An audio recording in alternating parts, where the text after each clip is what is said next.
Level 1, -$9. Your phone buzzes. A red minus sign sits in front of your balance. You blink, hoping it's a glitch. It isn't. A streaming subscription you forgot to cancel pulled $9 you didn't have. $9. That's the whole crime. The bank doesn't measure the size of the mistake. It measures the shape of it, and the shape says overdrawn. So it charges you $34, not to cover the $9, to punish you for not having it. You're still catching your breath when a second charge lands. A $6 parking app renewal. The system sees you're already underwater and hits you with another $34. Now you're $49 short, owing $83 to an institution that started this whole thing over less than the cost of a pizza. You call. The hold music plays the same 16 bars on a loop. When a person finally answers, they read from a screen, tell you the fees are non-refundable per policy, and offer to log a complaint that a supervisor will review within 3 to 5 business days. No one calls back. 2 days later, your car payment bounces. The dealership tacks on a $60 late fee. Your phone carrier flags the account and adds $20 more. The $9 mistake is now a $163 hole, and it's still digging. You start skipping things. Not dramatically, quietly. You tell your roommate you already grabbed dinner. You didn't. You just didn't want to explain why you're not ordering anything. On Friday, you walk into a branch to plead your case in person. The teller glances at her screen, and something in her face shifts. Not cruelty, just a kind of distance. You watch yourself stop being a customer and become a category. You leave without finishing your sentence. Because somewhere between the $9 and the missed callback and the late fees stacking like bricks, you stopped being a person to this place. You became a line item they'd rather not deal with. Level 2, $340. You're not negative anymore. You clawed it back. Picked up every extra shift you could find for a month straight to keep $340 sitting there like a small, fragile miracle. Nobody congratulated you. Nobody saw it happen. The bank sees it though, and it charges you a $14 account maintenance fee anyway. Quietly, automatically, no warning attached. The way to avoid it is to keep $2,000 minimum in the account. You don't have $2,000, so the fee just keeps coming, taking a bite out of the very cushion you worked overtime to build. You look into a starter credit card. The only one you qualify for is secured, meaning you hand over $250 of your own cash as collateral so they can lend a version of it back to you at 26% interest. You read the terms twice, certain you're misunderstanding. You're not. They want your money to justify trusting you with your money. You pass on it, which means when your laptop dies the week before a certification exam, there's no plastic to fall back on. You borrow a friend's, apologize 4 times, and finish the exam an hour before the deadline with your stomach in knots. You go into the branch to ask about the maintenance fee. The teller is mid-conversation with the customer ahead of you, laughing about their weekend plans. When you step up, her tone resets. Polite, clipped, professional. The whole room's temperature changes and you feel yourself get sorted into a different bracket without a word being spoken. She processes your request in under a minute and doesn't ask if there's anything else. The bank doesn't dislike you at $340. It's simpler than that. It just doesn't register you. You exist in their database. You don't exist in their attention. Level 3, $3,100. Something changes. Not in the account itself, but in how the account gets treated. Your paycheck lands every 2 weeks like clockwork. $1,750 after everything's taken out. 6 straight months of that rhythm is the first thing about you this system has ever found interesting. The maintenance fee vanishes. Nobody tells you why. You check your statement 3 times because you assume it's an error. It isn't. The system noticed the recurring deposit and waived the fee on its own. Nothing about you changed, just a pattern that happened to be profitable for them to keep. Real credit offers start showing up in the mail. Not secured. Actual cards, actual limits, your name printed in glossy foil like you're somebody new. The same bank that wouldn't extend you a dime a year ago is now begging you to borrow from them. You apply for one. Approved in under 2 minutes, it feels almost insulting how easy it is now compared to how impossible it was before. At the branch, the teller greets you before you even reach the counter. Not the warmth she reserves for the customer with the platinum card. Not the ice she gave you at $340 either. Something in between. Acknowledgement without affection. You apply for a $4,500 loan to fix your car's transmission. Approved in 2 days at 10.5%. Not generous, not predatory, just functional, the way it was always supposed to work. You start to understand something nobody warns you about. This place was never evaluating your character. It was evaluating your balance. And at $3,100, your balance finally looks like something worth selling to. You're not invisible anymore. You're not respected either. You're profitable. And that turns out to be its own category entirely. Level 4, $22,000. You open the app one morning and your credit limit has quietly doubled from $5,000 to $11,000. You didn't request it. Nobody asked. The bank simply decided you'd earned more rope. That afternoon, a real person calls. Not a robot, not a script. A banker introduces himself, gives you his direct extension, and asks about your 5-year goals like he's genuinely curious. He wants to book a 15-minute check-in. The same institution that left you on hold for 40 minutes back at level 1 just dialed your number unprompted on a random Tuesday. Loan rates start dropping under you like a floor lowering itself to meet you halfway. The 10.5% you'd have paid at $3,100 is now 6.2% for the same kind of car repair loan.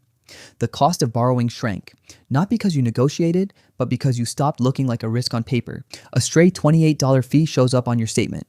You email your new banker. 90 minutes later, it's reversed. No explanation required, no phone tree, just a short note that says, handled. The exact fees that used to bury you for years now dissolve on request. Your emails start arriving with your first name in the subject line, phrased like a friend checking in rather than a system pushing product. Small, deliberate warmth.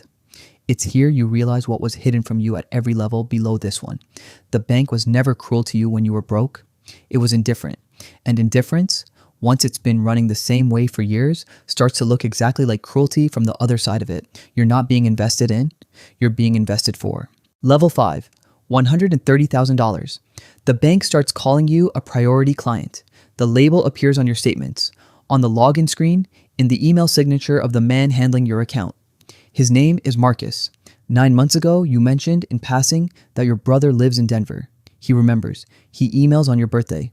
Not a template, an actual sentence written by an actual human. That's not an accident.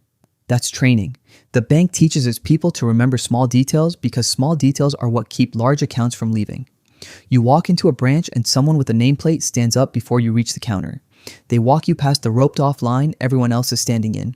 The same line you used to stand in without knowing there was a shorter one just past the velvet rope. A pre-approval letter arrives for a $520,000 mortgage. You hadn't even started house hunting. The bank decided what you could afford before you decided what you wanted. A competing bank calls offering to beat your current rates. You mention it to Marcus almost as a joke. He calls back within the hour with a counteroffer. The institution that once let your calls go unanswered for 2 days is now racing to keep you from leaving. At $130,000, the bank doesn't just notice you. It starts defending you. Level 6, $650,000. The branch stops being somewhere you go. It becomes something that comes to you. Marcus stops emailing and starts calling directly. Not to ask how you're doing, but to ask when you'd like to meet his colleague from wealth management. That colleague drives out to your office, not the other way around. He brings a leather folder with printed projections and asks about your timeline, your goals, your estate plans, like they're already assumed to exist. The meeting runs 90 minutes and ends without a single sales pitch. You realize afterward the selling already happened. You just didn't notice the moment it occurred. A wire transfer freezes and you call in a slight panic. Someone picks up on the second ring. No hold music. No transfers between departments. It's resolved in the same call that would have taken 3 hours and 4 different agents back at level 2. You're invited to a small dinner the bank hosts. 8 guests, a guest speaker, a skyline view you've never seen from this particular angle. Nobody at the table mentions money once. Money is the room itself, not the conversation happening in it. You're not a customer at $650,000. You're an asset worth protecting. Level 7. $6 million. This tier doesn't have a name like the others. It has a title, private client. It sounds like the last level, but it isn't a service anymore. It's a relationship, and relationships don't follow the same rulebook. They rewrite it. You don't have a personal banker now. You have someone who manages fewer than 20 accounts total, and yours is one of them. He knows your daughter's name. He knows about the scholarship fund you mentioned wanting to start months before you told anyone else. Your mortgage rate isn't published anywhere. It's negotiated across a phone call. An investment minimum gets waived because the relationship alone justifies the exception. Paperwork that takes a normal customer 2 weeks gets finished in 2 days because someone flagged whose name was on the file. You visit a branch you've never set foot in before, and they already know who you are before you've handed over any ID. A different banker introduces himself immediately. You've been flagged system-wide, not because you're famous, but because of where your balance sits. You're brought into a conference room with no branding on the door. One slab of wood for a table. The deal on the table won't appear on any public prospectus. The room only exists because clients like you exist to fill it. The bank doesn't follow rules for you at this level. It bends them. Level 8, $30 million. You no longer have a banker. You have a relationship, and that word carries different weight now. Losing your account would show up as a line in someone's performance review. It would matter to careers, not just to quarterly numbers. The offers stop being a menu. They're written for you specifically. Sentences drafted with your name already in them before you've agreed to anything. Loan terms are negotiated over a single phone call. Investment structures are built around your timeline, not a template. You stop applying for things. Things start applying for you. Opportunities land on your desk before they're available to the public, structured around your participation before you've said yes. But the real shift isn't access. It's influence. The chief investment officer asks your read on emerging markets. The head of private banking flies out just to ask what your tier of client would want to see next. You're no longer being served by the institution that once charged you $34 for being $9 short. You're shaping it. The loop. Somewhere, right now, someone's phone just buzzed. A red minus sign sits in front of their balance. They overdrew by $9. A subscription they forgot to cancel. Within the hour, a $34 fee lands on top of it. They stare at the number, feeling something that isn't quite anger, just tired. They call. The hold music loops the same 16 bars. A voice reads from a script and tells them the fee can't be reversed per policy. They don't know yet that nothing about this is broken. It's running exactly the way it was built to run. The same institution that will one day fly someone out to ask their opinion on emerging markets is, right now, charging a total stranger for the crime of not having enough.